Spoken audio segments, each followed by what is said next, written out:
Eu quero aproveitar e chamar aqui também para a nossa conversa um convidado do nosso 3 em 1, Raul Sena, que é educador financeiro e empresário e que vai conversar ao vivo conosco agora. Vai ser aqui na Dividida.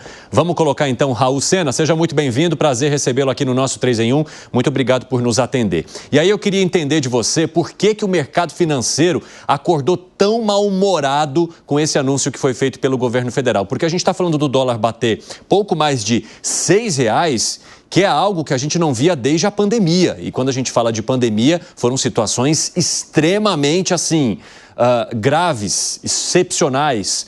Conta pra gente, seja muito bem-vindo. Bom, muito obrigado pelo convite. E a gente começa assim, né, com uma decepção completa do mercado financeiro com o que o governo apresentou. Foi uma enrola, né? Muito tempo para apresentar qualquer pacote e as medidas foram completamente insuficientes aí para reduzir a dívida bruta em relação ao PIB. A gente está observando aí o Bovespa caindo já 1,5%, o dólar, na verdade, ultrapassou R$6 pela primeira vez na história, juros futuros batendo 14,50. E aí, quando a gente olha por quê, fica bem óbvio.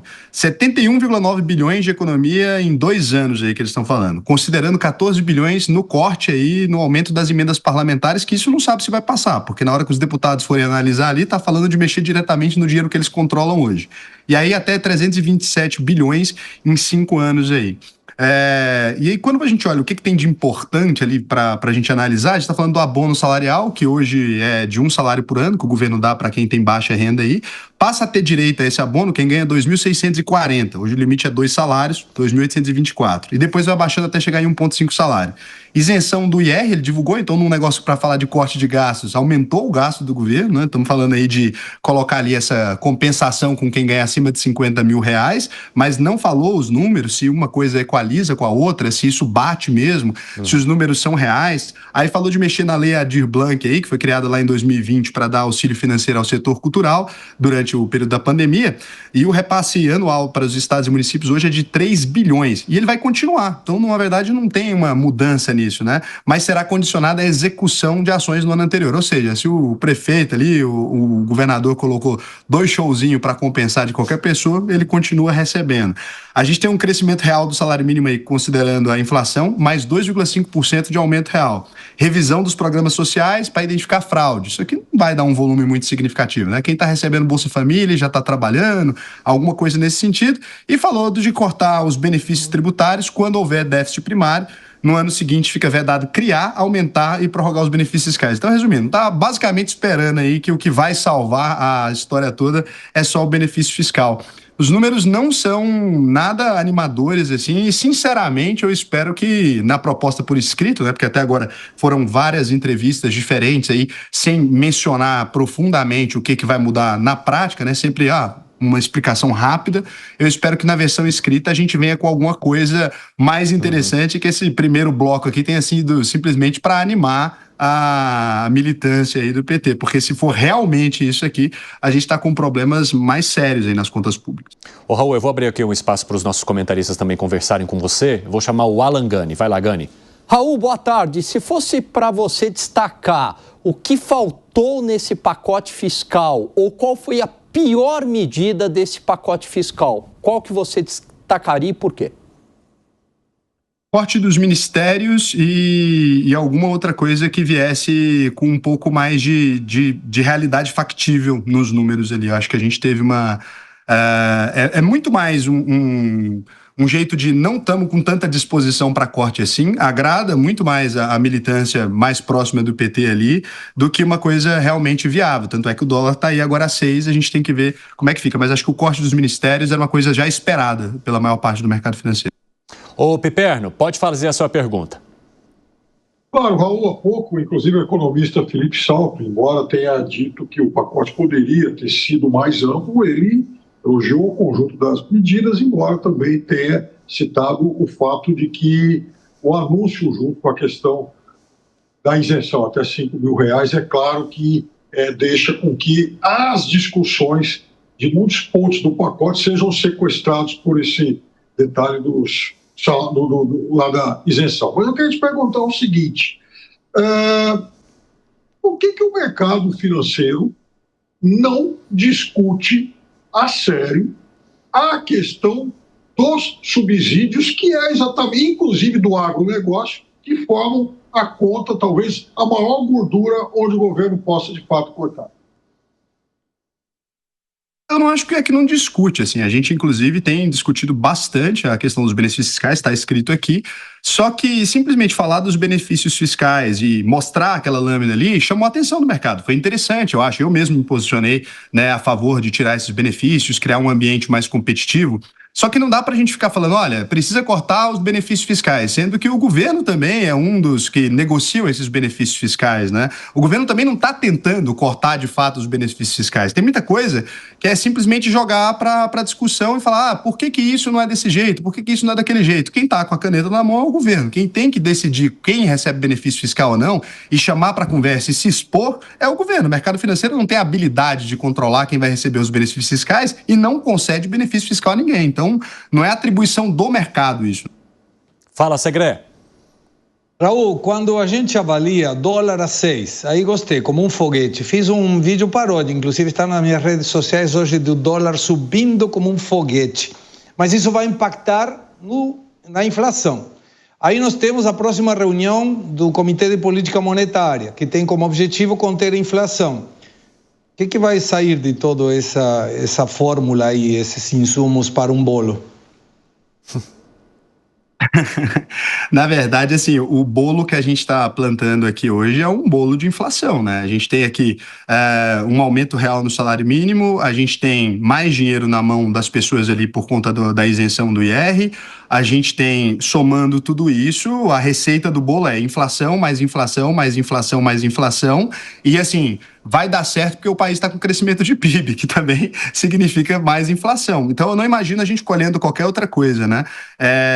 Eu imagino que a gente vá colher no futuro o resultado da inflação. E o mais interessante é que, assim, é óbvio, se isso fosse feito agora, né, a gente saberia que o governo ia colher inflação no período eleitoral. Então, foi adiado um pouco, porque senão seria um problema. Mas o governo vai colher esse resultado, isso é até um pouco de contrassenso, porque o governo vai colher uma parte desse resultado inflacionário ainda dentro do governo e provavelmente na prévia do período eleitoral ali.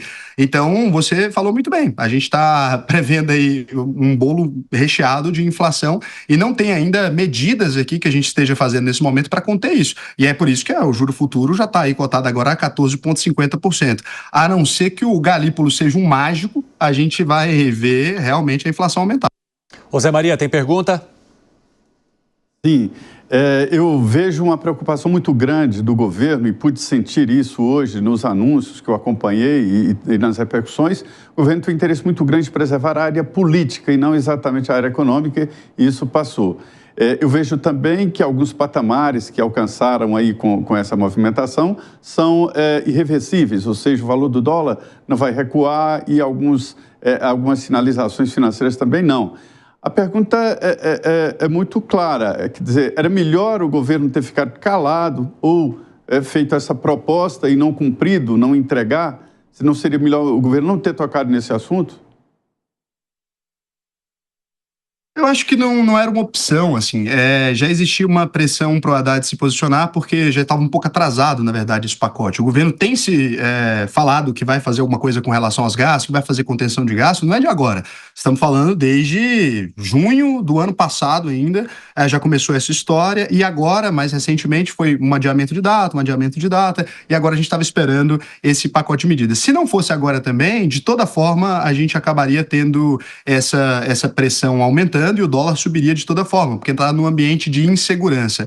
Sinceramente, eu acho que é melhor operar com o governo declaradamente dizendo as intenções dele, porque o mercado consegue se preparar para isso e ajustar, né, o leme ali para o que a gente vai fazer, do que ele simplesmente ficar adiando do jeito que estava também. Agora, o que se espera, pelo menos o que eu espero, sinceramente, é que isso aqui seja só uma primeira fase e que na hora que a gente vê o documento por escrito venha com alguma outra coisa, porque a gente sabe que o governo está sendo pressionado pela esquerda ali, muito pelo PSOL, pelos outros partidos da base ali do governo, para não fazer os cortes. E soltar essa primeira fase, se o Haddad tiver feito isso, pode ser muito inteligente da parte dele. Soltar essa primeira fase divulgando uma notícia positiva para depois entrar com realmente as medidas que precisam ser feitas, seria uma estratégia política muito inteligente. Então eu acredito que pela maneira como ele está se posicionando até agora, né, primeira fase ali, vamos lá, gente, ontem na TV, né, vamos isentar até 5 mil. Aí depois vem, gente, olha, de manhã já começou a achar mais coisas e talvez no documento por escrito, enquanto a imprensa toda está focada na isenção de 5 mil, ele apareça com alguma coisa. Seria uma estratégia política coerente. Então eu não sei, enquanto não tiver o documento por escrito, né? Porque por hora a gente tem um disse-me disse, ele disse de manhã, ele disse ontem à noite, mas alguém tem algum documento falando, é isso mesmo, oficializado, a gente não tem ainda. Então eu espero que seja uma estratégia mais política do que de fato isso aqui seja a totalidade do projeto. Então, assim, a gente está comentando aqui sobre a possibilidade de um projeto. Sim. Vamos lembrar disso, tá? Não foi dito ainda que passou a isenção para 5 mil. Sim, não foi dito ainda qual que é o grau de compensação desses 50 mil. Tá ali no caminho. E falando sobre esses 5 mil, Raul, só para trazer uma manifestação aqui da nossa audiência, eu recebi aqui uma observação do economista Reinaldo Cafeu, que nos acompanha, e ele fala o seguinte: quando entrar em vigor a isenção para até 5 mil em 2026, não haveria pressão na inflação? Ou seja, maior renda líquida, maior demanda, pressão nos preços? Você concorda com essa observação? Não tem nem como não concordar. É um fato objetivo. Assim, se a gente tem uma isenção, tem mais dinheiro na mão das pessoas. Mais dinheiro na mão das pessoas aumenta a demanda por produtos, correto? A gente tem ali isso de maneira bem clara. Qualquer escola econômica vai te dizer a mesma coisa, independente do viés aí. Então, assim, nesse caso, sim, a gente teria uma pressão muito maior do consumo. Até por isso, quando divulgou ontem, né, teve a prévia da prévia. Por isso que eu tô falando que tá parecendo uma coisa meio ensaiada. Teve a prévia da prévia falando, olha, vazou que o corte aí, né, vazou o aumento no mínimo do imposto de renda. Então vazou primeiro, soltou a versão oficial depois e foi para 2026. Talvez isso nem aconteça, gente. Vamos ser bem sinceros, né? Na campanha também já tinha uma promessa parecida e depois veio outra coisa mais ou menos e agora vem alguma coisa nesse sentido. Eu acho que fazer isso num ano de disputa eleitoral é pedir para ter inflação no ano que você está concorrendo à eleição. Então eu não imagino o governo de fato fazendo isso sem pensar em alguma outra maneira de cortar os gastos ou de abaixar essa demanda. Raul Sena, muito obrigado por conversar conosco nessa edição do 3 em 1, por responder a todas as perguntas. O espaço está sempre aberto por aqui. Eu que agradeço, muito obrigado. Espero que eu tenha contribuído de alguma forma aí. Até mais. Com certeza. Um grande abraço para você. Até mais.